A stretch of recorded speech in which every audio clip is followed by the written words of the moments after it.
بسم الله الرحمن الرحيم. بسم الله كلمة المعتصمين ومقالة المتحرزين،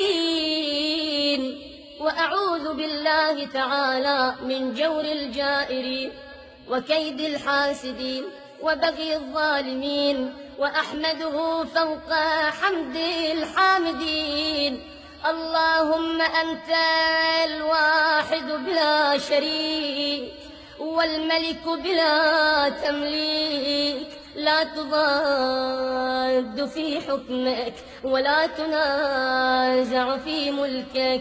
أسألك أن تصلي على محمد عبدك ورسولك، وأن توزعني من شكر نعماك ما تبلغ بي غاية رضاك، وأن تعينني على طاعتك ولزوم عبادتك واستحقاق مثوبتك بلطف عنايتك، وترحمني بصدي عن معاصيك ما أحييتني، وتوفقني لما ينفعني ما أبقيتني، وأن تشرح بكتابك صدري وتحط بتلاوته وزري، وتمنحني السلامة في ديني ونفسي، ولا توحش بي أهل أنسي، وتتم إحسانك فيما بقي من عمري كما أحسنت فيما مضى منه يا